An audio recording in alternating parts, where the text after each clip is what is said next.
ஆண்டவராகிய இயேசு கிறிஸ்துவின் நாமத்தினாலே சபையார் உங்கள் யாவருக்கும் என்னுடைய வாழ்த்துதலையும் நன்றியை நான் தெரிவித்துக் கொள்கிறேன். இப்போ வாசித்த அந்த பகுதியை திருச்சபைக்கு, எபேசு திருச்சபைக்கு பவுல் சொல்கிறார். என்ன சொல்கிறாரு?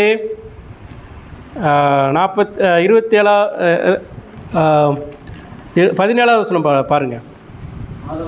1வது வசனம் படிங்க. 4வது அதிகாரம் 1வது வசனம். எபேசியர் 4:1. ஆதலால் கர்த்தர் நிமித்தம் கட்டுண்டவனாகிய நான் உங்களுக்கு சொல்லுகிற புத்தி என்னவெனில், அவர் என்ன சொல்றாரு? புத்தி சொல்றாரு. யாருக்கு சொல்றாரு? எபேசு திருச்சபை மக்களுக்கு புத்தி சொல்றாரு. என்ன சொல்றாரு? நீங்கள் அழைக்கப்பட்ட அழைப்புக்கு பாத்திரவான்களா என்ன செய்யுங்க? நடந்து கொள்ளுங்கள். அப்படி சொல்லிட்டு கீழே 17வது வசனத்துக்கு வரார். 17வது வசனத்துக்கு என்ன சொல்றாரு? ஆதலால் கர்த்தருக்குள் நான் சாட்சியாய் சொல்லி எச்சரிக்கிறது என்னவெனில், இந்த வசனத்தை நல்லா கவனிங்க. வசனத்தை பாருங்க. காவேரி வசனத்தை பாருங்க. என்ன சொல்லுது? கர்த்தருக்குள் நான் உங்களுக்கு சாட்சியாய் சொல்லி எச்சரிக்கிறது என்னவெனில். பவுல் எச்சரித்து சொல்றார். பவுல் எபேசு திருச்சபை மக்களுக்கு எச்சரித்து சொல்றார். எச்சரிப்புனா என்னது? ஜாக்கிரதை. அப்ப எச்சரித்து என்ன சொல்றாரு? மற்ற புறஜாதிகள் தங்கள் வீணான சிந்தையிலே நடக்கிறது போல நீங்கள் இனி நடவாமல் இருங்கள். இந்த புத்தியை ஏற்றுக்கொள்ளலாமா, ஏற்றுக்கொள்ளக்கூடாதா? சொல்லுங்க. எபேசு திருச்சபைக்கு பவுல் சொல்றாரு. எபேசு திருச்சபைக்கு தானே சொல்றாரு, அது பவுல் சொல்றாரு. அப்போ நாங்கள் என்ன செய்ய முடியாது? கேட்க முடியாதுன்னு சொல்லலாமா? வேறு எந்தண்டா ஆதி பாப்திஸ்ட் திருச்சபைக்கு இதுதான், இந்த வார்த்தை தான் சொல்கிறார் பவுல். இந்த ஏன்னா இது வேதம் எல்லா திருச்சபைக்கும் உரியது, பொதுவானது. நிருபங்கள் எல்லா திருச்சபைக்கும் பொதுவானது. வீரியந்தண்ட சபைக்கும் இதுதான் சொல்கிறார். என்ன சொல்கிறாரு? கவனிங்க. மற்ற புறஜாதிகள் தங்கள் வீணான சிந்தையிலே நடக்கிறது போல,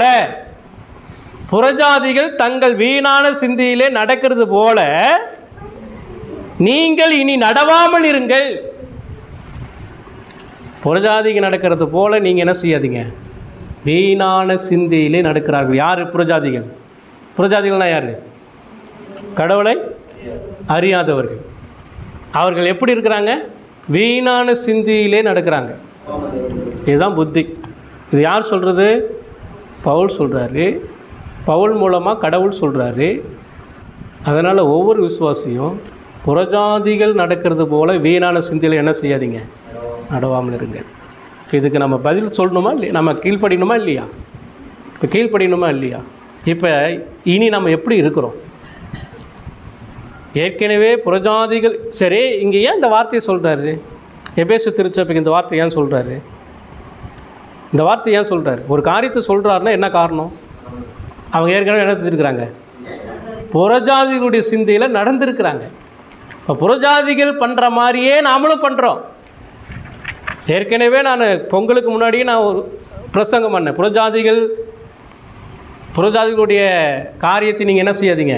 பின்பற்றாதீங்கன்னு சொல்லி ஏற்கனவே நான் பேசினேன். புறஜாதிகள் பொங்கலில் என்ன செய்கிறாங்களோ அதே நாமும் செஞ்சால் என்ன பண்ணுறீங்க? நீங்கள் யோசித்து பாருங்கள். ஒருவேளை நம்ம பண்ணோமா இல்லையாங்கிறத ஆண்டவர் அறிவார். அப்போ இங்கே என்னன்னா, ஒரு விசுவாசி, ரட்சிக்கப்பட்ட ஒரு கிறிஸ்தவன் புறஜாதிகளை போல நம்ம என்ன செய்யக்கூடாது? நடக்கக்கூடாதுன்னு சொல்லி என்ன சொல்லிட்டார். சரி, அதுக்கு என்ன காரணங்கிறத சொல்கிறார் பாருங்க. அதாவது இன்றைக்கி தலைப்பு என்னன்னு சொன்னால், வீணான சிந்தையில் நடக்காதீர்கள். இதுதான் தலைப்பு. வீணான சிந்தையிலே நடக்காதீர்கள். சார், இப்போ இந்த பவுல் சொல்லுகிற புத்தி மாதிரி எச்சரித்து சொல்கிறார். ஏன் அப்படின்னா நல்லா கவனிங்க.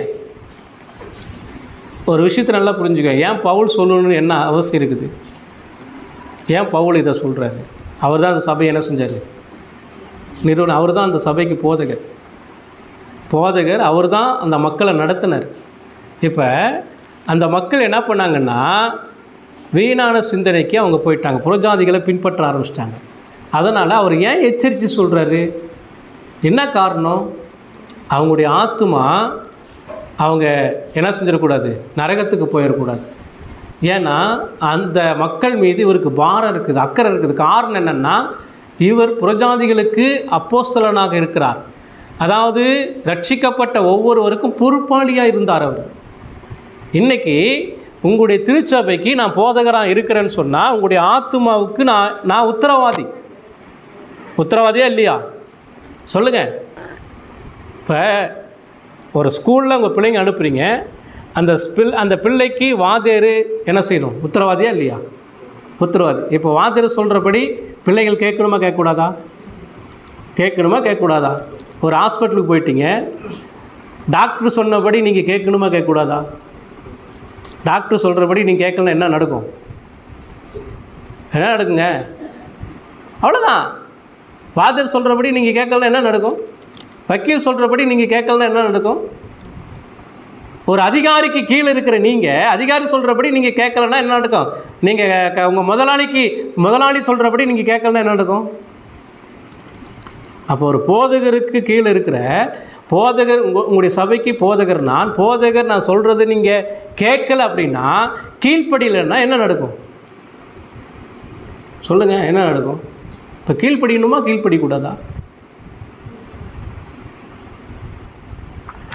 எபிரேயர் 13ஆம் அதிகாரம் 17வது வசனம் பாருங்கள். உங்களை நடத்துகிறவர்கள் உங்கள் ஆத்துமாக்களுக்காக உத்தரவாதம் பண்ணுகிறவர்களாய் விழித்திருக்கிறவர்கள் ஆனபடியால் துக்கத்தோடு அல்ல சந்தோஷத்தோடு அதை செய்யும்படி அவளுக்கு கீழ்ப்படிந்து அடங்குங்கள். செய்தால் பிரயோஜனமாக இருக்க மாட்டாதே.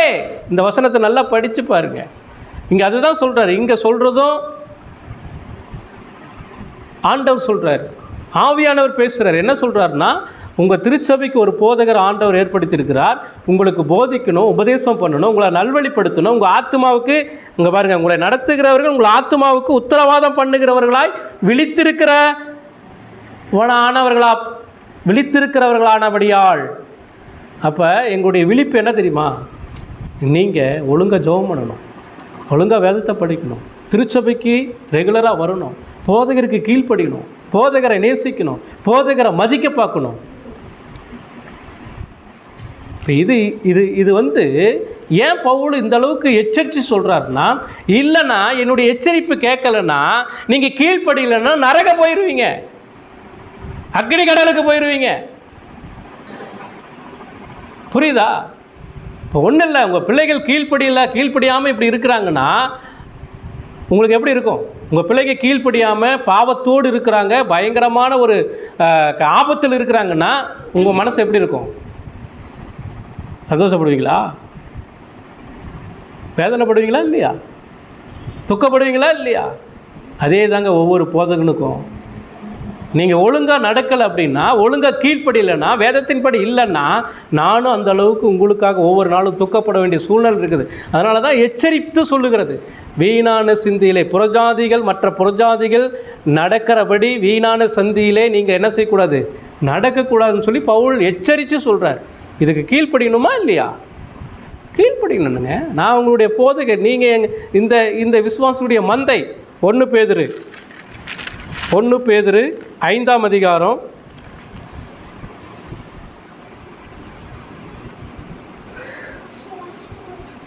2வது வசனம் பாருங்க. உங்களிடத்தில் உள்ள தேவனுடைய மந்தையை மேய்த்து கட்டாயமாய் அல்ல மனப்பூர்வமாயும் அவலட்சணமான ஆதாயத்திற்காக அல்ல உற்சாக மனதோடும் சுதந்திரத்தை இருமாப்பாய் ஆளுகிறவர்களாக அல்ல மந்தைக்கு மாதிரிகளாகவும் கண்காணிப்பு செய்யுங்கள். இது யாருக்கு கொடுக்கப்படுகிறது? ஒரு மேய்ப்பனுக்கு, ஒரு போதகனுக்கு கொடுக்கப்படுகிற ஆலோசனை. ஒரு போதகன் என்ன செய்யணும்னா, உங்களிடத்தில் கொடுக்கப்பட்ட மந்தைக்கு இவ்வளவு வேலை செய்யணும். அவன் என்னென்ன செய்யணும் பாருங்கள். உங்களிடத்தில் உள்ள தேவனுடைய மந்தையை நீங்கள் என்ன செய்யணும்? மேய்த்து. ஒன்று. ரெண்டாவது கட்டாயமாக அல்ல. கட்டாயமால்னா என்ன அர்த்தம்? கட்டாயமாக அல்ல அப்படின்னா என்ன அர்த்தம்? உங்களை வழிகட்டாமல் பிடிச்சி இழுக்கிறது அல்ல. ஒரு ஆடுனா என்ன செய்யும்? மேயுமா மேயாதா? மேயுமா மேயாதுங்க? மேயும். அப்போ மேய்த்து அப்படின்னு சொன்னால் ஒரு விசுவாசி இப்போ நான் வெளியே போகிற ஒரு ஆளை பிடிச்சிட்டு வாங்கப்பா இந்தாப்பா நான் சொல்கிறது கேளுங்கப்பா நான் கேட்பானா? கேட்க மாட்டான். நீங்கள் என்ன செய்யணும்? கேட்கணும். ஏன்னா உங்களை மேய்க்க வேண்டிய பொறுப்பு ஒவ்வொரு போதகனுக்கு இருக்குது. உங்களுக்கு போதிக்க வேண்டிய பொறுப்பு, ஆலோசனை கொடுக்க வேண்டிய பொறுப்பு ஒவ்வொரு போதகனுக்கு இருக்குது. புரியுதா? மேய்த்து. இப்போ நீங்கள் மேயணுமா மேயக்கூடாதா? என்னத்தை மேயணும்? வசனத்தை மேயணும். வசனத்தை உட்கொள்ளணும். அதாவது வசனம் தான் நமக்கு உணவு. ஆவிக்குரிய வாழ்க்கையில் வளருவதற்கு வசனம் தான் உணவு. இப்போ இந்த வசனத்தை நான் போதிக்கிறேன், நீங்கள் என்ன செய்யணும்? மேய்த்துனா கேட்கணும். கேட்டு அப்புறம் மனப்பூர்வமாயும் அவலட்சணமான ஆதாயத்திற்காக உற்சாக மனதோடு. ஏன்னா நம்ம எல்லாமே தேவனுடைய திருச்சபையினுடைய குடும்பத்தார், சரியா? அதனால் இப்போ சுதந்திரத்தை இருமாப்பாய் அல்ல, மந்தைக்கு மாதிரிகளாக கண்காணிப்புனா என்னது? ஒரு போதனுடைய வேலை கண்காணிக்கிறதுன்னு என்னது? உங்களை கண்காணிக்கிறது என்னுடைய வேலையை. இப்போ ஒவ்வொரு ரட்சிக்கப்பட்ட விசுவாசி என்ன பண்ணுறீங்க ஏது பண்ணுறீங்கன்னு நான் விசாரிக்கணும். விசாரித்து அவங்கள என்ன செய்யணும்? அவங்களோடு இருந்து அவங்களுக்கு இருக்கிற பிரச்சனை மற்ற காரியங்கள் இதுக்கெல்லாம் ஆலோசனை கொடுத்து அவங்கள வழி நடத்தணும். அதனால தான் நீங்கள் ஃபோன் பண்ணலைன்னா கூட நானே என்ன செய்கிறேன்? நீங்கள் ஃபோன் பண்ணி விசாரிக்கலைன்னா கூட நானே ஃபோன் பண்ணி என்ன செய்கிறேன்? விசாரிக்கிறேன். ஏன்னா நான் கண்காணி ஆண்டவர் என்னை வச்சிருக்கிறாரு. உங்களை கண்காணிக்கிறது என்னுடைய வேலை. ஏன்னா உங்களை பிடிக்கிறதுக்கு சிங்கம் போல சாத்தான் சுற்றி திரிந்து கொண்டு இருக்கிறான். நீ அவன் வலையில் மாட்டிக்கிட்டீங்கன்னா அவ்வளோதான், முடிஞ்சு போச்சு. சிங்கம் கட்சிக்கிற சிங்கத்தை போல இருக்கிறான் சாத்தான். ஆபத்து பயங்கரமாக இந்த உலகத்தில் இருக்குது. நீங்கள் இந்த சபையை விட்டுட்டு போதனுடைய பேச்சை கேட்காம கீழ்ப்படியாமல் இந்த சபையை விட்டுட்டு நீங்கள் தூரம் போயிட்டீங்க அப்படின்னா, கிறிஸ்துவை விட்டுட்டு தூரம் போயிட்டீங்கன்னா பிசாசுக்கு இரையாயிருவீங்க. ஒன்றுமே பண்ண முடியாது, ரொம்ப கஷ்டம். அதனால தான் அவர் என்ன செய்கிறாரு? சொல்கிறார். அதனால தான் பவுல் தன்னுடைய மக்களுக்கு எச்சரித்து சொல்கிறாரு, தயவு செய்து நீங்கள் கிறிஸ்துவர்கள், இயேசு கிறிஸ்துடைய ரத்தத்தினால் மீட்கப்பட்டவர்கள், எனவே கடவுளுடைய வார்த்தைக்கு கீழ்ப்படிங்க, கடவுளுடைய கட்டுப்பாட்டுக்குள்ள இருங்க, கிறிஸ்துவனுடைய நடக்கையில் நீங்கள் என்ன செய்யுங்க, அவருடைய சிந்தையில் நடங்க அப்படின்னு சொல்கிறாரு. புறஜாதியினுடைய சிந்தையில் என்ன செய்யாதீங்க, நடக்காதீங்கன்னு சொல்லி அவ்வளோ அக்கறையோடு பேசுகிறார். இதுதான் நானும் ஒவ்வொரு வாரமாக உங்களோடு நான் பேசிகிட்டு இருக்கிறேன். புரியுதுங்களா? அடுத்தது நல்லா கவனிங்க, அவர் சொல்கிற புத்தி என்ன? இப்போ பாருங்கள், எபேசியர் 4ஆம் அதிகாரத்துக்கு வாங்க. எபேசியர் 4ஆம் அதிகாரம்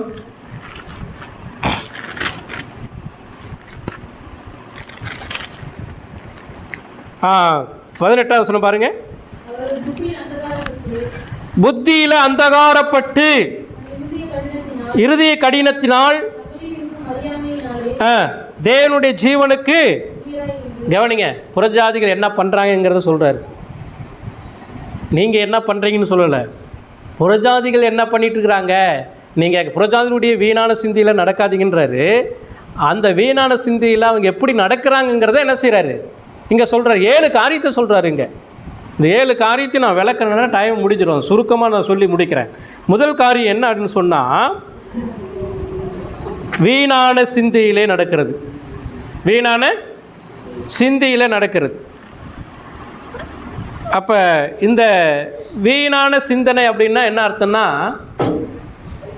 குறிக்கோள் அற்ற தன்மை. குறிக்கோள்னா தெரியுதா உங்களுக்கு? குறிக்கோளே இல்லை. குறிக்கோள் அற்ற தன்மை அப்படின்னா என்னன்னா, திட்டமிடாத ஒரு வாழ்க்கை, அதாவது ஒரு நோக்கம் இல்லாத ஒரு சிந்தனை, நோக்கம் இல்லாத ஒரு வாழ்க்கை. இப்போ நீங்கள் வீணான சிந்தனையில் நடிக்கிறீங்கன்னா, இது நடந்தால் என்ன நடக்கும், ஏது நடக்கும், இப்படி நம்ம போகிறோம், கடவுள் விட்டு தூரம் போகிறோம், அல்லது இந்த பாவத்தை செய்கிறோம், இதனால் எனக்கு என்ன விளைவு அப்படிங்கிறத நீங்கள் என்ன செய்யறதில்ல, சிந்திக்கிறதே கிடையாது. குறிக்கோளற்ற, அதாவது ஒரு குறிக்கோள் கிடையாது, ஒரு நோக்கம் இல்லாத ஒரு வாழ்க்கைன்னு வச்சுக்காங்களேன். நோக்கம் இல்லாத ஒரு வாழ்க்கை நீங்கள் வாழ்வீங்கன்னா, நீங்கள் நல்லா இருங்க, நல்லா யோசித்து பாருங்கள். நீங்கள் ரட்சிக்கப்பட்டதனுடைய நோக்கம் என்ன? என்ன நோக்கம்? எதுக்காக நீங்கள் ரட்சிக்கப்பட்டீங்க? எதுக்காக நீங்கள் சபையில் அங்கமாக இருக்கிறீங்க? நீங்கள் எதுக்கு கிறிஸ்தவங்களாக இருக்கிறீங்க? அதை சொல்லுங்கள். இப்போ இந்த நோக்கம் தெரியாமல் நீங்கள் வாழ்ந்தீங்க அப்படின்னா, புறஜாதிகள் அப்படி தான் வாழ்ந்துட்டு இருக்கிறாங்க.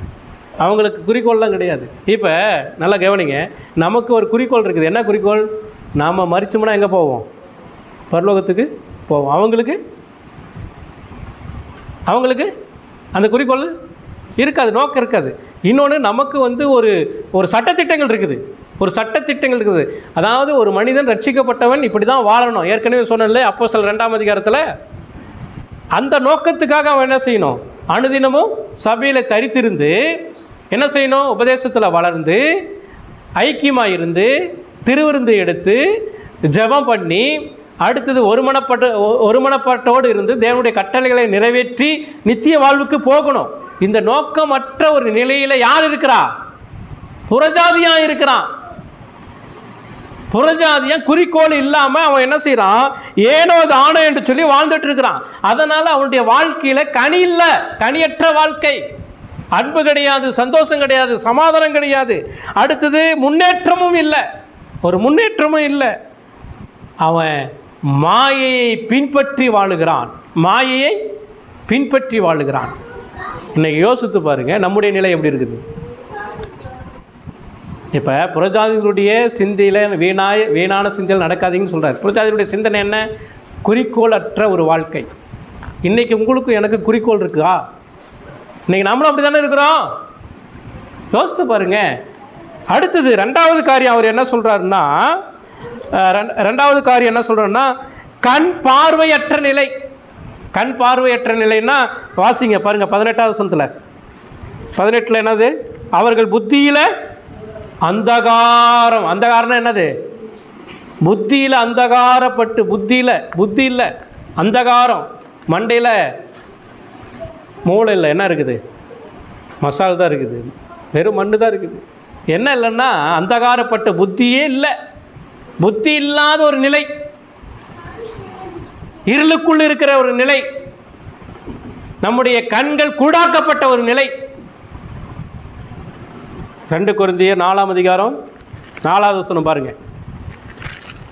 2 கொரிந்தியர் 4:4.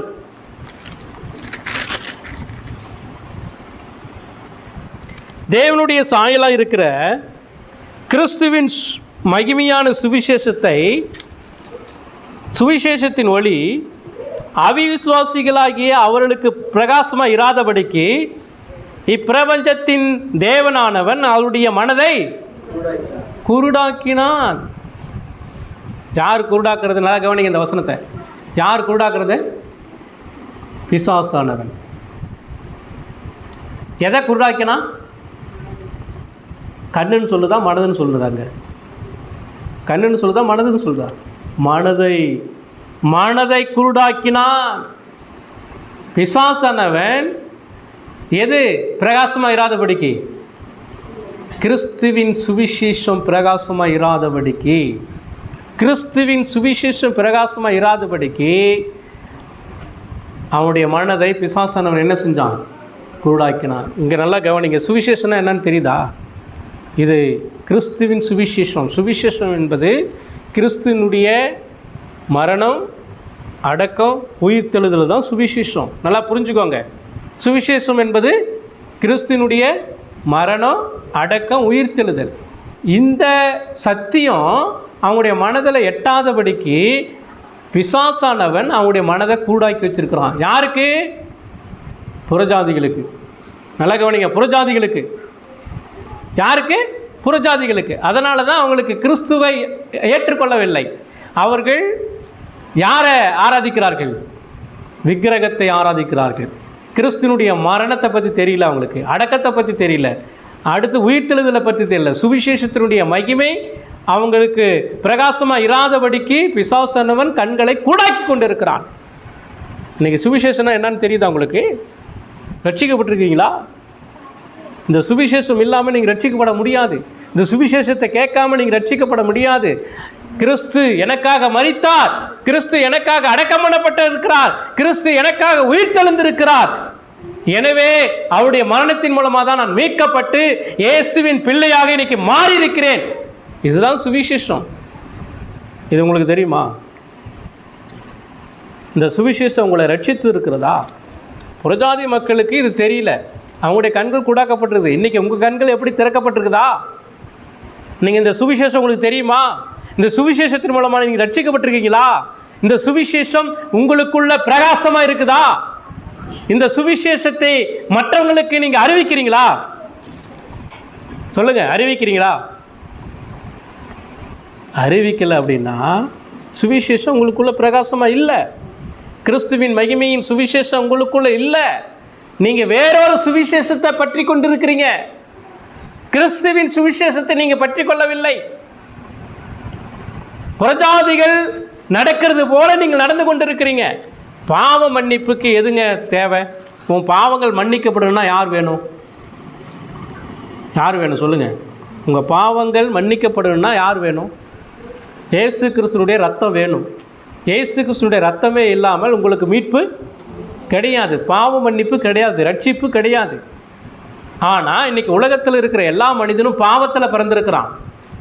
இன்றைக்கி கிறிஸ்தவனுக்கு மட்டும்தான் இந்த அறிவு இருக்கிறது. கிறிஸ்தவர்களுக்கு மட்டும்தான் அந்த சுவிசேஷம் அறிவிக்கப்படுகிறது. தேவனால் தெரிந்து கொள்ளப்பட்ட மக்களுக்கு, பாருப்பா நீ பாவத்தில் இருக்கிற, இந்த பாவத்திலிருந்து உன்னை மீட்கப்படணும்னா இயேசு கிறிஸ்து உனக்காக ரத்தத்தை சிந்தணும், அவருடைய ரத்தத்தினால் உனக்கு மீட்பு உண்டு, எனவே மனம் திரும்பி கிறிஸ்துவ விசுவாசி, உனக்கு ரட்சிப்பு கிடைக்கும்னு சொல்லப்படுகிறது தான் இந்த சுவிசேஷம். இன்னைக்கு புறஜாதிகளுக்கு இது தெரியல. காரணம் என்னன்னா, பிசாசானவன் அவருடைய கண்களை குழாக்கி வச்சிருக்கிறான். பாவ மன்னிப்புக்கு அவன் என்ன யோசிக்கிறான்? என்னுடைய பாவங்கள் மன்னிக்கப்படணும்னா காசி ராமேஸ்வரத்துக்கு போய் என்ன செய்யணும்? தலை முழுகுனா போதும், அடுத்தது மொட்டை போட்டால் போதும். புரியுதா? மொட்டை போட்டால் போதும், அக்னிகள் நடந்தால் போதும், அளவு குத்துனா போதும். இன்னைக்கு அதே போல தான் இன்னைக்கு கிறிஸ்தவர்களும் காணப்படுகிறார். கிறிஸ்தவனாக இருக்கிறான், ஞானஸ்தானம் எடுத்துட்டான், சர்ச்சைக்கு போகிறான், சுவிசேஷனா என்னன்னு தெரியல. இயேசு கிறிஸ்துவனுடைய மரணம்னா என்னன்னு தெரியல, இயேசு கிறிஸ்துவனுடைய அடக்கம்னா என்னன்னு தெரியல, இயேசு கிறிஸ்துவனுடைய உயிர்த்தெழுதல்னா என்னன்னு தெரியல, அப்போ ரட்சிப்புனா என்னன்னு தெரியல, மனம் திரும்புதல்னா என்னன்னு தெரியல. தெரியுமா உங்களுக்கு? இப்போ அவன் புறஜாதியான் நடக்கிறத போல தானே நாமளும் நடந்துட்டு இருக்கிறோம். அவனுக்கு அது தெரியல. கிறிஸ்துவனுடைய சுவிசேஷம், கிறிஸ்து யாருன்னு தெரியல. உங்களுக்கு தெரியுமா? உங்களுக்கு தெரியுமா கிறிஸ்து யாருன்னு? உங்களுக்கும் கிறிஸ்துக்கும் என்ன சம்பந்தம்? இயேசுவுக்கு உங்களுக்கு என்னங்க சம்பந்தம் இருக்கா? சம்பந்தம் இருக்கா? ரட்சிக்கப்பட்டிருக்கீங்களா?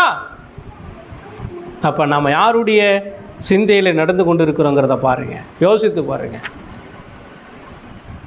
அப்போ ரெண்டாவது விஷயம் அவர் என்ன சொல்கிறாருன்னா, கண் பார்வையற்ற குருடாக்கப்பட்ட ஒரு நிலை. இன்னும் உங்களுடைய மனது குருடாக்கப்பட்டிருக்குதா? இன்னும் கடவுளை தேடலையே? நீங்கள் கடவுளை பார்த்துட்டீங்களா? உங்களுடைய மனது கூடாக்க, உங்கள் ஆத்மா செத்து போயிருக்குதா, உயிர்ப்பிக்கப்பட்டிருக்குதான்னு சொல்லி யோசித்து பாருங்கள். புறஜாதி மக்கள் போல் நம்ம என்ன செய்யக்கூடாது. அந்த காலத்தில் அவங்களுக்கு கடவுளுக்கு இயேசுன்னு யாருன்னு தெரியாது. ஆனால் உங்களுக்கு தெரியுமா? தெரிஞ்சிருந்தால் நீங்கள் விழிச்சிருக்கிறீங்கன்னு அர்த்தம். உங்களுடைய மனது திறக்கப்பட்டிருக்குதுன்னு அர்த்தம். இல்லைனா இன்னும் கூடாக்கப்பட்டு தான் இருக்குது. மூணாவது, அடுத்தது அவங்க என்ன சொல்கிறாங்கன்னா, 18வது வசனம் பாருங்கள். எபேசியர், அந்தகாரப்பட்டு தங்கள் இருதய கடினத்தினால். மூணாவது, தேவனற்ற நிலை. அவர்கள் தேவனுக்கு அந்நியராய் இருக்கிறார்கள். தேவனுடைய ஜீவனுக்கு 18வது வசனத்தில் பாருங்கள் இருக்குது, தேவனுடைய ஜீவனுக்கு அந்நியராக இருக்கிறது. யார்? புறஜாதிகள் தேவனுக்கு அந்நியராக இருக்கிறாங்க. அப்படின்னா என்ன அர்த்தம்? கடவுள் இல்லாத ஒரு நிலை, கடவுளற்ற நிலை. இன்னைக்கு நீங்களும் நானும் கடவுளோடு இருக்கிறோமா, கடவுளற்ற நிலையில் இருக்கிறோமா? கடவுள் நம்மோடு இருக்கிறாரா? நீங்கள் சொல்ல முடியுமா? கடவுள் என்னோடு இருக்கிறாருங்க, நான் அவரோடு இருக்கிறேங்க அப்படின்னு சொல்ல முடியுமா? புறஜாதிகள் கடவுள் அற்ற நிலையில் இருக்கிறாங்க. ஆனால் நீங்களும் நானும் கடவுளோடு இருக்கிறோமா? கடவுளோடு இருக்கிறோமா? கடவுள் அற்ற நிலையில் இருக்கிறோமா? தேவனற்ற நிலை. ரொம்ப ஆபத்தானதுங்க, ரொம்ப ஆபத்தானது. ரோமர் 1ஆம் அதிகாரம் வாசிங்க. ரோமர் 1:21 படிங்க. ரோமர் 1:21.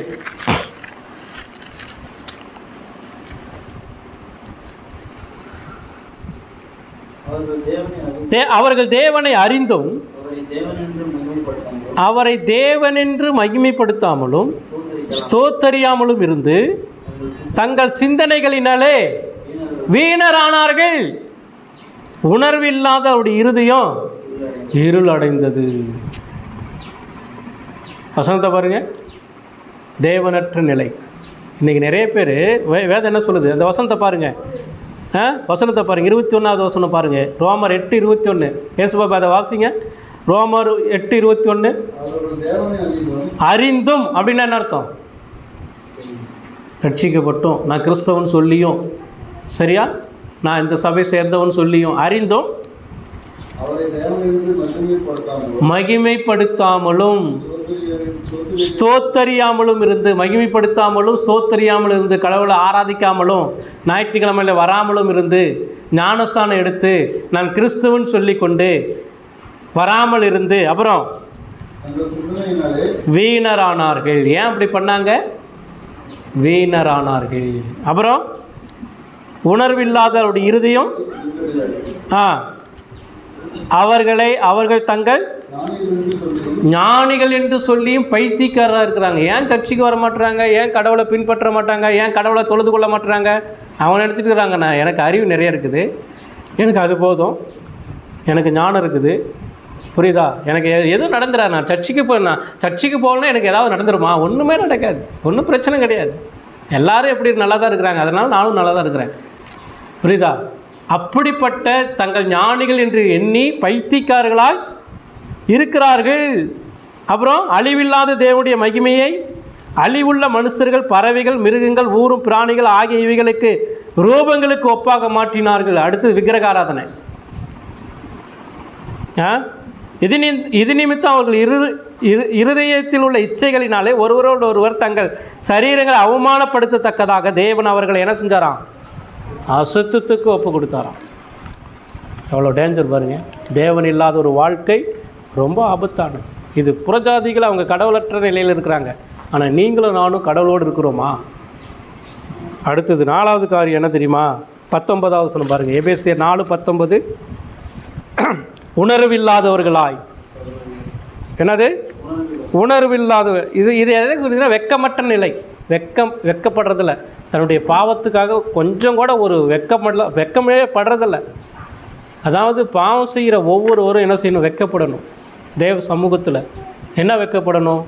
ஐயோ நான் அந்த பாவம், அதாவது ஒரு மனுஷன் தப்பு பண்ணிட்டான், அந்த தப்பை கண்டுபிடிச்சா அந்த மனிதனுடைய நிலை என்ன, எப்படி இருக்கும்? ஒருத்தன் தப்பு பண்ணிட்டான், அந்த தப்பு தெரிஞ்சு போச்சுன்னா அவன் எப்படி இருப்பான்? வெட்கத்தோடு ஒரு நிலை. ஐயோ நான் அந்த தப்பு. இன்றைக்கி புறஜாதி மக்களுக்கு இந்த வெட்கமே கிடையாது. தப்பு, அவன் தைரியமாக பாவம் செய்கிறான். புறஜாதி மக்கள் கடவுளை அறியாதவர்கள். இன்றைக்கி நிறைய பேர் என்ன செய்கிறான்? விபச்சாரம் பண்ணுறவன் பண்ணிக்கிட்டே இருக்கிறான், விபச்சாரம் பண்ணுறவன் பண்ணிக்கிட்டே இருக்கிறான், திருடுறவன் திருடிக்கிட்டே இருக்கிறான், லஞ்சம் வாங்குறவன் வாங்கிட்டே இருக்கிறான், விக்கிரகத்தை வணங்குறவன் ஏமாற்றிக்கிட்டே இருக்கிறான். அவனுக்கு என்ன இல்லை? இது பாவம்னு தெரியல. இன்றைக்கி கிறிஸ்தவர்களாகி நீங்களும் நானும், நமக்கு இது தெரியுதா? பாவம்னு, இது தப்புன்னு தெரியுதா? விபச்சாரம் தப்புன்னு தெரியுதா? சொல்லுங்கள். விக்கிரக ஆராதனை தப்புன்னு தெரியுதா? சோசியம் பார்க்கறது தப்புன்னு தெரியுதா இல்லையா? இப்போ இதெல்லாம் புறஜாதி மக்கள் நாள் பார்க்குறாங்க, குறி பார்க்குறாங்க. இதெல்லாம் தப்புன்னு நமக்கு தெரியலையா? இப்போ அவன் பண்ணுற மாதிரியே நாமளும் தானே பண்ணிகிட்ருக்குறோம். அவன் என்ன செய்கிறானோ அதுதானே நாமளும் செஞ்சிட்ருக்குறோம். அவன் பொங்க வச்சா நாமளும் பொங்க வைக்கிறோம். அவன் மாட்டுக்கு குளிப்பாட்டை பொட்டு வச்சா நாமளும் வைக்கிறோம். என்ன ஒழுங்குது? இது என்ன கிறிஸ்துவ வாழ்க்கை? அது யோசித்து பாருங்க. அப்புறம் எதுக்குங்க கிறிஸ்துவ வாழ்க்கை? அவன் புறஜாதி என்ன பண்ணுறானோ அதுதானே நம்மளும் பண்ணிட்டு இருக்கிறோம். அவன் வீடு வாசு வலிச்சானா நம்மளும் வலிக்கிறோம், அவன் கோலம் போட்டானா நம்மளும் கோலம் போடுறோம். நமக்குன்னு ஒரு சட்டத்திட்டங்கள் இருக்கா இல்லையா? ஏன் இந்த பாவம்னு தெரிய மாட்டேங்குது? புறஜாதிகளுடைய வழியில் நடக்கிறது ஏன் பாவம்னு தெரிய மாட்டேங்குது? இங்கே வந்தால் ஒரு மாதிரி, வெளியே போனால் இன்னொரு மாதிரி. எதுக்கு வேஷம்? ஒரிஜினலாகவே எடுத்துகிட்டு போகலாமே, எதுக்கு வேஷம்? கிறிஸ்துவுக்குள்ள இங்கே வரும்போது ஒரு மாதிரி, வெளியே போனால் இன்னொரு மாதிரி. அவன் பேசுகிற கெட்ட வார்த்தையே அதையே நான் பேசுகிறேன். அவனுடைய சிந்தனை என்னவோ அதுவோ எனக்கு இருக்குது. கொஞ்சம் கூட ஒரு வெக்கம் இல்லை, கொஞ்சம் கூட ஒரு உணர்வற்ற ஒரு நிலை, உணர்வே இல்லை. தப்பு அப்படிங்கிற அந்த உணர்வே கிடையாது. இதெல்லாம் அவங்களுக்கு உணர்வு இல்லைங்க, நமக்கு உணர்வு இருக்கிறது. ஏன் தெரியுமா? கடவுள் நம்மை ரட்சித்திருக்கிறார், பரிசுத்த ஆவியானவர் எனக்குள்ள இருக்கிறார். அவர் என்ன செய்கிறார்னா உணர்த்துறார். என்ன உணர்த்துறார்? இது தப்புப்பா, இது பாவம்பா, இது உணர்வுப்பா அப்படின்னு சொல்லி என்ன செய்கிறார்? உணர்த்துறாரு. புரியுதுங்களா? நாத்தான் தீர்க்கதரிசி தாவீதுகிட்ட போய் சொல்கிறாரு, தாவீது விபச்சாரம் பண்ணிட்டான், பாவம் பண்ணிட்டான். அவனுக்கு போய் சொல்கிறாரு, தாவீது நீ பண்ணது பாவம்பா, இன்னொருத்த மனைவி நீ என்ன செஞ்சுக்கிட்ட வச்சுக்கிட்ட, இது தப்புப்பா அப்படின்னு சொன்ன உடனே அவன் என்ன செஞ்சு தெரியுமா? மனஸ்தாபப்பட்ட. அதுதான் 51வது சங்கீதம். மனஸ்தாபப்பட்டு, ஐயோ நான் தேவனுக்கும் உமக்கும் விரோதமாக நான் பாவம் செய்து விட்டேனே அப்படின்னு சொல்லி அறிக்கை செய்தான். இன்றைக்கி நம்ம செய்கிற பாவத்துக்காக மனஸ்தாபப்பட்டு அறிக்கை செய்கிறோமா? யோசித்து பாருங்கள். உங்களுடைய ஜபம் எப்படிங்க இருக்குது? உங்களுடைய ஜபம் எப்படிப்பட்ட ஜபமாக இருக்குது? ஒழுங்காக உட்காந்து ஜபம் பண்ணுறீங்களா? உங்களை நீங்களே ஆராய்ந்து பார்த்து உங்களுடைய பாவங்களெல்லாம் அறிக்கை செய்து ஜபம் பண்ணுறீங்களா? செய்கிற பாவத்தை துணிச்சலாக தொடர்ந்து செஞ்சிட்ருக்கிறீங்க. அவன் அதுதான் செய்கிறான், புறஜாதியா. அவனுக்கு ஒன்றும் இல்லை, அவன் நேராக நரகம் தான் போவான். அப்போ அவனை பின்பற்றினா நாமளும் அங்கே தானே போவோம். யோசித்து பாருங்கள். உணர்வு வேணுங்க, உணர்வு வேணும். உணர்வு இல்லாத ஒரு இருதயம் அது செத்துப்போன இருதயமாக இருக்கும். உண்மையான ஒரு இருதயம் அது என்ன செய்யணும்னா உணர்வு அடிக்கிற ஒரு இருதயமாக இருக்கும். அடுத்தது 5வது, காம விகாரத்துக்கு ஒப்பு கொடுத்தார்கள். காம 19வது வசனத்தில் பாருங்களேன், அவர் என்ன சொல்கிறாரு? சகலவித அசுத்தங்களையும் ஆவலோடு நடப்பிக்கும்படி தங்களுடைய காம விகாரத்துக்கு. காம விகாரம், காம விகாரம்னா தெரியுதா உங்களுக்கு? காம விகாரம்னா தெரியுதா தெரியலையா?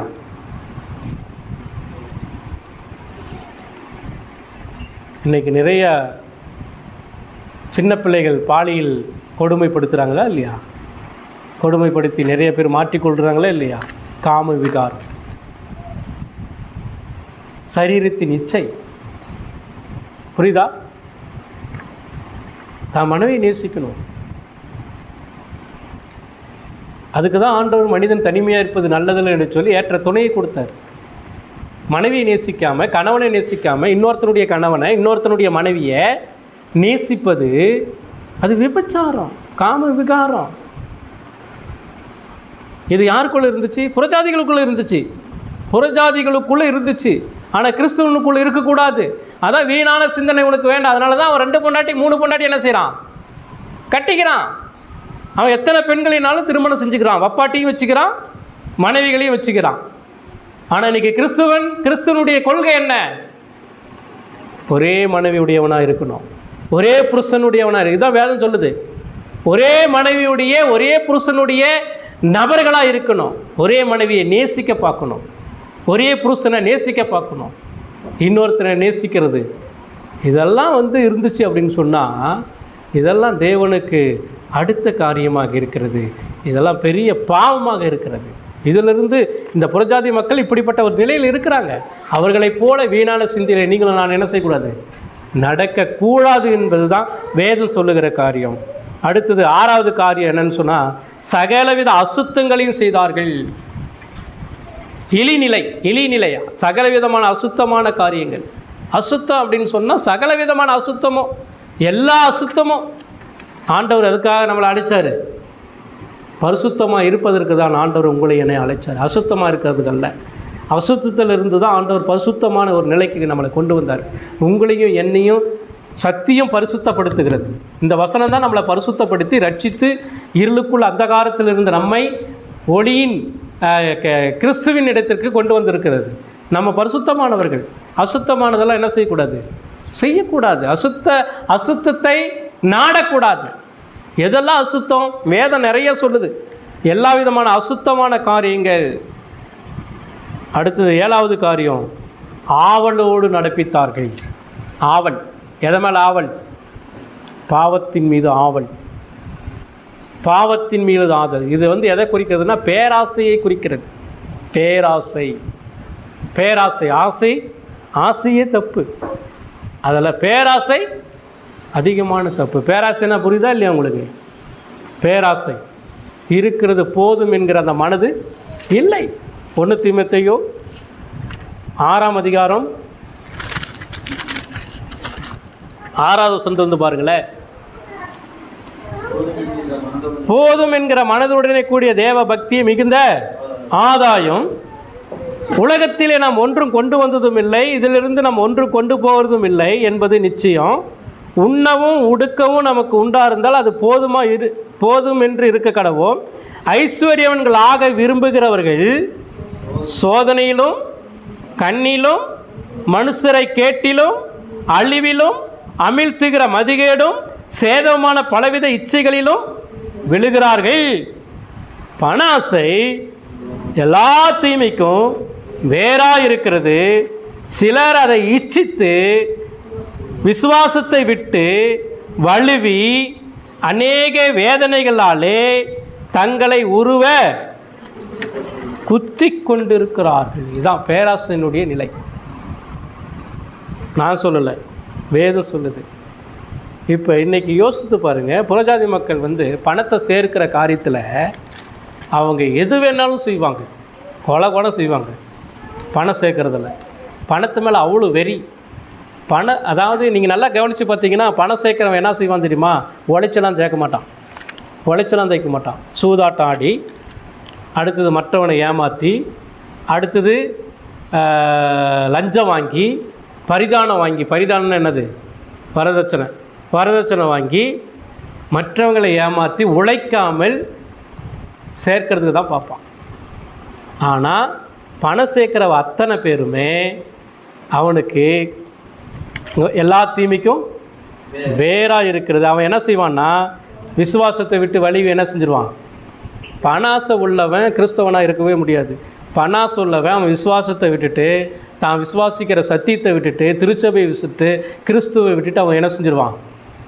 வழி விலகி போயிடுவான். போயிட்டு அவன் என்ன செய்வான்? அநேக வேதனைகள் வரும் அவனுக்கு. அநேக வேதனைகளினாலே தங்களை உருவ குத்தி கொண்டு இருப்பார்கள். இதுதான் பயங்கரமான விஷயம். இப்போ இதெல்லாம் புறஜாதிகளுக்கு நடக்குது. இன்றைக்கி அரசியலெல்லாம் எடுத்துக்கிட்டிங்கன்னா என்ன செய்யறான்? நிறைய கோடியாக பணம் ரைடு வருது. என்ன பண்ணுறான்? எல்லாத்தையும் வாரிட்டு போயிடுதா? எல்லாத்தையும் வாரிட்டு போயிட்டு என்ன செய்கிறான்? அவனை கொண்டு போய் சிறையில் அடைக்கிறானா? நடக்குதா இல்லையா? யோசித்து பாருங்கள். அதனால் பணத்தை சேர்க்கறதை காட்டிலும் நம்ம இருக்கிறதுக்கு உழைச்சி சாப்பிடணும், நேர்மை இருக்கணும். நீ செய்கிற வேலையில் உண்மை இருக்குதான்னு சொல்லி பாரு, நீ செய்கிற வேலையில் நேர்மை இருக்குதான்னு சொல்லி பாரு. இன்னொருத்தனை ஏமாற்றாத. அதாவது முதலாளியை ஏமாற்றக்கூடாது, அதே போல் கூட வேலை செய்கிற வேலையாட்களையும் ஏமாற்றக்கூடாது. உண்மை உள்ளவனாக இருக்கணும். சரி, அவனுக்குரிய கூலியை அவனுக்கு கரெக்டாக என்ன செய்யணும்? கொடுக்கணும். அதே போல் நம்ம உழைக்கிற அந்த உழைப்புக்கு ஏற்ற ஊதியத்தை நம்ம என்ன செய்யணும்? வாங்கினோமோ இல்லையா, அதுக்கு மேலே வாங்கக்கூடாது. இதுலேயும் பிரச்சனை இருக்குது. நம்ம உழைப்புக்கு ஏற்ற ஊதியத்தை மட்டும்தான் வாங்கணுமே ஒழிய அதுக்கு மேலே வாங்கக்கூடாது. அதனால் குறுக்கு வழியில் சம்பாதிக்கிற எல்லா பணமும் நமக்கு தீமையை தான் கொடுக்குமோ ஒழிய ஆபத்து தான் கொடுக்கும். இப்போ இதெல்லாம் வந்து புறஜாதி மக்கள் செய்கிறாங்க. அதனால தான் பவுல் அழகாக சொல்கிறாரு. என்ன சொல்கிறாரு? அந்த வசனத்தை மீண்டும் வாசித்துட்டு நம்ம முடிக்கலாம், சரிங்களா? எபேசியர் 4ஆம் அதிகாரம் 17வது வசனம் பாருங்கள். மற்ற புறஜாதிகள் தங்கள் வீணான சிந்தியிலே நடக்கிறது போல நீங்கள் இனி நடவாமல் இருங்கள். இதுதான் பவுலுடைய புத்தி. இன்றைக்கி கிறிஸ்து நமக்கு சொல்லுகிற புத்தியும் இதுதான்.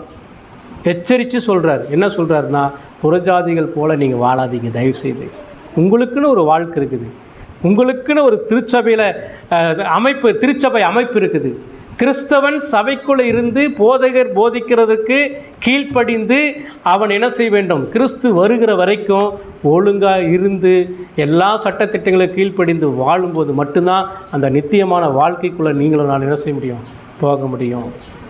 அதனால தான் அவர் கடைசியாக சொல்கிறார், 24வது வசனத்தில் சொல்கிறார் பாருங்களேன். அது 22 பாருங்கள், 22 பாருங்கள். 21 வாசிக்கிறேன். இயேசுவின் இடத்தில் உள்ள சத்தியத்தின்படியே நீங்கள் அவரிடத்தில் கேட்டறிந்து அவரால் போதிக்கப்பட்டிருக்கிறீர்கள். அந்தபடி முந்தின நடக்கக்கூடிய மோசம் போகும் இச்சைகளினாலே கெட்டுப்போகிற பழைய மனுஷனை நீங்கள் என்ன செய்யுங்க? களைந்து போடுங்கள். பழைய மனுஷனை களைந்து போடுங்க. இப்போ இது வரைக்கும் சொன்ன புறஜாதி மக்கள் பின்பற்ற வேண்டிய அத்தனையும் நாம் பின்பற்றோம் இல்லையா? அதை நாம் களைந்து போடுங்க. களைஞ்சு போட்டுட்டு இப்போ நீங்கள் அடுத்தது என்ன செய்யுங்கன்னா 24 பாருங்கள். மெய்யான நீதியிலும் பரிசுத்தத்திலும் தேவனுடைய சாயலாக சிருஷ்டிக்கப்பட்ட புதிய மனுஷனை தரித்து கொள்ளுங்கள். அவர் சொல்கிறார், புதிய மனுஷனை தரித்து கொள்ளுங்கள். 3 விஷயம், 3 காரியத்துங்க சொல்கிறார். 1, வீணான சிந்தையில் நடக்காதீங்க. 1. 2வது, மோசம் போகும் உங்கள் இச்சைகளினாலே கெட்டு போகிற பழைய மனுஷனை என்ன செய்யுங்க? களைந்து போடுங்க. இந்த 3 மனப்பாடம் பண்ணிக்கங்க. 1, வீணான சிந்தையில் நடக்காதீங்க. 2வது, பழைய மனுஷனை களைந்து போடுங்க. பழைய மனுஷனா யார்? புறஜாதியுடைய வீணான சிந்தையில் நடந்துட்டுருக்கீங்களே, அது களைஞ்சு போடுங்க. போங்க, இனி போகட்டும். இனி நான் புறஜாதியாக நடக்கிறது போல் நடக்க மாட்டேன். 3வது என்ன பண்ணுங்கன்னா, நீங்கள் புதிய மனுஷனை தரித்து கொள்ளுங்கள். இந்த புதிய மனுஷனை தரித்து கொள்ளுங்கன்னா, புதிய மனுஷனா யாருன்னா கிறிஸ்துவை தரித்து கொள்ளுங்கள்னு சொல்கிறார். என்ன சொல்கிறாரு? கிறிஸ்துவை தரித்து கொள்ளுங்கள். இயேசு கிறிஸ்துவை தரித்து கொள்ளுங்கள். இந்த 3 சொல்லுங்கள். வீணான சிந்தையில் நடக்காதீங்க. 2வது, பழைய மனுஷனை களைந்து போடுங்க. 3வது, புதிய மனுஷனாகிய இயேசு கிறிஸ்துவை என்ன செய்யுங்க? தரித்து கொள்ளுங்கள். புதிய மனுஷன்னா நம்ம கிறிஸ்துவுக்குள்ளே நம்ம என்ன செஞ்சுருக்கிறோம்? புதிய மனுஷன் ஆக்கப்பட்டிருக்கிறோம். அப்போ புதிய மனுஷனை நம்ம என்ன செய்யணும்? தரித்து கொள்ள வேண்டும். இதுக்குரிய ஒரே ஒரு வசனத்தை மட்டும் நாம் வாசித்து முடிக்கலாம். சரிங்களா? வாசிங்க. 13 ரோமர் 13 அதிகாரம் 14வது வசனம். ரோமர் 13:14. ரோமர் 13:14. துர் இச்சைகளுக்கு, அந்த வசனத்தை பாருங்கள், எல்லோரும் பாருங்கள். துர் இச்சைகளுக்கு இடமாக உடலை பேணாமல் இருந்து கர்த்தராகிய இயேசு கிறிஸ்துவை தரித்து கொள்ளுங்கள். என்ன சொல்கிறாருங்க? துர் இச்சைகளுக்கு இடமாக உடலை பேணாமல் இருந்து. இதையும் பவுல் இங்கேயும் அதுதான் சொல்கிறார். என்ன சொல்கிறாருன்னா, வீணான சிந்தைகளுக்கு உங்களுடைய உடலை என்ன செய்யாதீங்க? போர்த்தி கொள்ளாதீங்க. வீணான சிந்தைகளுக்கு உங்களுடைய உடலை போர்த்தி கொள்ளாதீங்க. பேணாமல் இருந்து கர்த்தராகிய இயேசு கிறிஸ்துவை தரித்து கொள்ளுங்கள். கர்த்தராகிய இயேசு கிறிஸ்துவை நீங்கள் என்ன செய்யுங்க? தரித்து கொள்ளுங்கள். எனக்கு பிரியமானவர்களே, வீணான சிந்தையிலே நடக்காதீர்கள். வீணான சிந்தையிலே மக்கள் எப்படி நடந்தார்கள், புறஜாதிகள் எப்படி நடக்கிறார்கள் என்கிற 7 காரியத்தை நம்ம பார்த்தோம். அதனால் இனி போனது போகட்டும். இனியாவது கிறிஸ்துவை தரித்து கொண்டு, சரியா, வீணான சிந்தையில் நடக்காமல் பழைய மனுஷனை களைந்து போட்டு புதிய மனுஷராகிய கிறிஸ்துவை நாம் என்ன செய்யலாம்? தரித்து கொள்ள கடவுள். அதற்காக தான் இயேசு கிறிஸ்து வந்தார். உங்களுக்காக எனக்காக மரித்தார். 3வது நாள் உயிரோடு எழுந்தார். பரலோகத்துக்கு போயிருக்கிறார். மீண்டும் வரப்போகிறார். அவருடைய பணி இன்னும் தீவிரமாக இருக்குது. இன்னும் திருச்சபையில் நம்ம செய்ய வேண்டிய ஏராளமான பணிகள் இருக்கிறது. எனவே நம்மை சீர்படுவோம், தேவனுக்கு அர்ப்பணிப்போம், நம்ம தேவ சமூகத்தில் ஒப்பு கொடுப்போம்.